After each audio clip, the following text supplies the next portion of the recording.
The reflection jutsu of Damon is one of the most broken jutsu in Naruto, yet it's also one that seems to be the source of most of the confusion in the fandom. Perhaps it's because he looks like he belongs in the demographic that watches Miss Rachel on the Naruto World's version of YouTube, or perhaps it's because fans refuse to accept that this pint-sized character doesn't just dodge attacks from your favorite Naruto Shippuden character, but he also sends them back with a return to sender stamp and a body count that's attached to it. Join me in today's newest Naruto Explained video, where we lay out in an easy to understand fashion what exactly Damon's reflection jutsu is and how it works. First things first, Damon's jutsu is not as complicated as fans are making it out to be. It's quite literally very similar to Jigen Sukuna Hikona and Ada's omnipotence. They're so simple in nature that you would call them childish, just like Sasuke did when he figured out how Jigen's powers work. The short explanation, Damon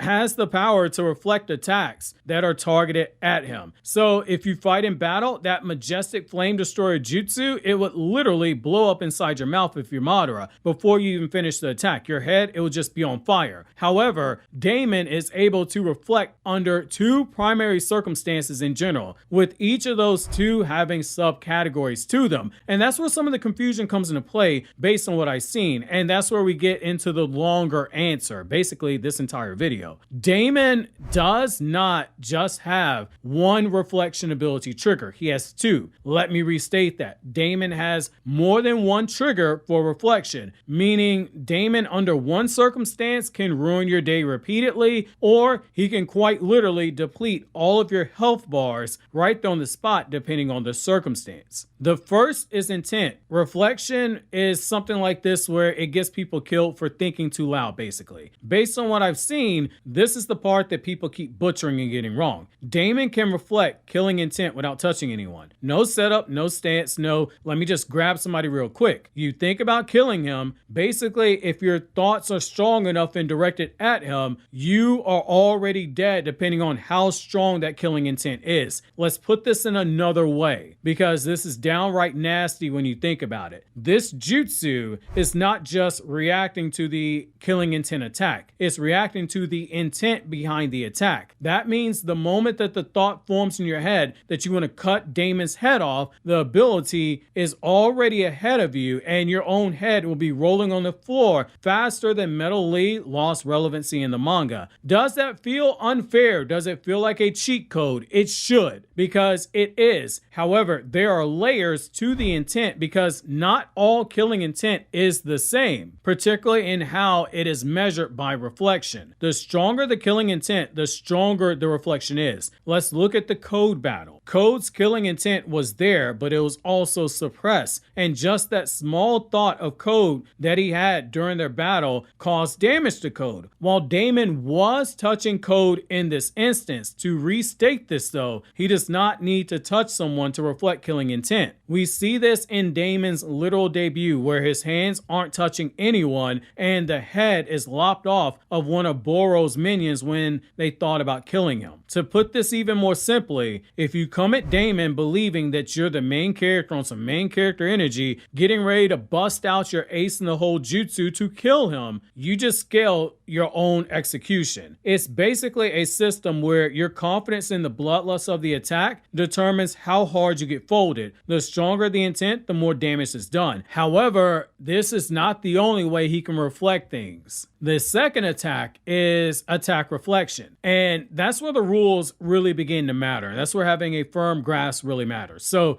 Damon can reflect physical attacks that do not have lethal intent behind them, but there is a condition to it. He has to be touching someone with both palms. Not the attacker, not the target, just someone. Friend, enemy, random bystander, random Konoha Kunoichi who for God knows what reason has a crush on Kiba. It doesn't matter. As long as his palms are making direct contact, the ability activates. And when it does, it reflects actions, not just the punches, not just the jutsu you fire off. Any actions that are aimed at Damon, they will get reflected. That distinction matters because an attack is obvious. An action is a bit broader. So if your body is doing something harmful, intentional, or aggressive, it can get sent right back at you. So say Damon pulls up on Hashirama and Hashirama uses a wood dragon jutsu, Damon can grab Mito Uzumaki with his hands, and that attack is reflected back at Hashirama faster than Madara can say Hashirama's name. The other disgusting part about this power is that Damon can transfer his reflection to allies under the right circumstances. This part both angers and confuses people, but let's unpack it. In a series that prides itself on teamwork and covering up the weaknesses of people on your team, Damon's jutsu fits right in. He goes from a full-on goon in a battle to being the ultimate support type Pokemon on your team, and it's done in a very simple way. Basically, if you're touching Damon or he has his palms on you, then you by extension inherit the benefits of reflection. This is both the killing intent reflection as well as the actions reflections that covers both attacks and any other type of action that's directed. Just like how it works for Damon, it now works for you the same way. If someone has killing intent aimed at you, Damon's reflection transfer, it reflects that murderous intent right back onto the person that tries to kill you. If they have any action intent during any process of interacting with you, if they're trying to do harm to you, even if it isn't lethal, then that too is reflected back onto that person. This is what we saw with Code when he reflected back Kawaki's attack on Code. The only reason it didn't kill Kawaki is Kawaki's durability was high enough that he basically tanked the attack. It left him unconscious, but he tanked it. That is why Code was so quick to make sure that Kawaki didn't die, because Damon would have killed him otherwise. With Ada, this is also why you see Damon so close to Ada at all times, often laying in her lap or within arm's reach of her or with his hands directly on her. He's always ready to protect her and transfer that power. This makes more sense when you realize Damon's name, like all of the car inner members, is a pun on technology. Video breaking down the hidden meaning of the car inner members will be linked down in the description box.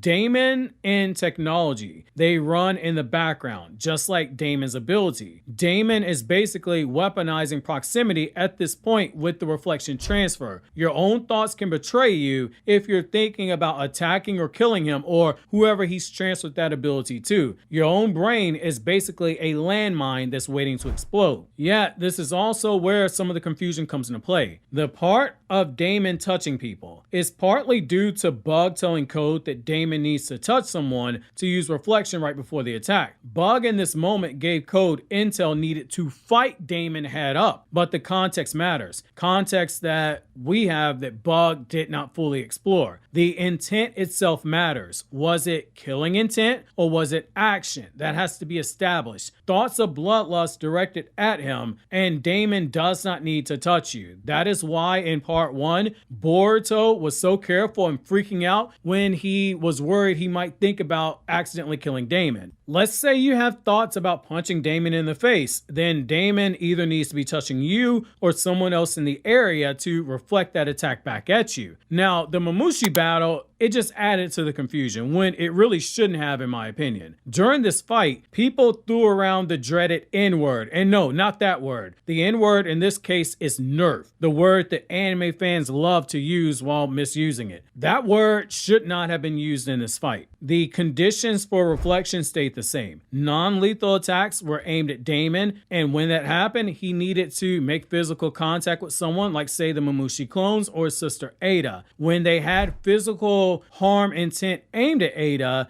Damon had to be touching Ada to transfer the reflection back to whichever clone was thinking about harming Ada. That's why when they grabbed Ada's heel, they got immediately attacked. That's why one of them got their face caved in. This is why Damon was intentionally throughout the battle trying to rage bait the clones. Their battle IQ was dropped so low he could exploit it if they got angry enough, and a few of them did. A few directed killing intent at him, but Damon was also trying to rage bait them into being angry enough to try to kill his sister too. That way he could just wipe all of them out. This is why he says in chapter 32, since their intent was not to kill Ada, he can't reflect killing intent on them unless they come directly at her. he's talking about here the action reflection, because the clones were not trying to kill his sister, only to attack and capture her. Once Mamushi figured out what Damon was trying to do, he immediately told his clones, do not fall for the taunts. That is why Mamushi tried to make a play to grab Ada more than once in chapters 32 and 33, when Ada was separated from Damon, because Damon's reflection could only be transferred to her if he was touching her. That is why when Inojin took over the body of Mamushi and linked all of the brains together, and then he thought of cutting Damon's eyes out in order to kill him, that's why all the clones died simultaneously, because it was murderous intent reflected back. Strong murderous intent at that. That's not inconsistency. That's two different rules that are being applied correctly. If that sounds too overpowered, it should, because this ability comes from Shibai Otsutsuki's cells. You know Shibai, right? The guy who became a god of the Otsutsuki clan. That, by default, matters. And it's because it's not meant to be balanced. It's divine nonsense. This isn't a jutsu that you train. This isn't something you counter with better chakra control. This is the kind of power that says rules of combat, that shit's optional. And that's why it works even when Damon's not aware. In all honesty, this is a power that belongs more so in the slime universe than in the Naruto universe due to how broken it is. Even when Damon's asleep, even when he's not actively defending himself, if you have strong killing intent aimed at him, you're dead. That's why Shibai Otsutsuki breaks the power scaling. He quite literally has every shinjutsu in the series, including Damon's reflection. Damon doesn't just reflect attacks. He reflects killing intent and action under different rules. One punishes your thoughts depending on the severity of the killing intent. The other punishes your movements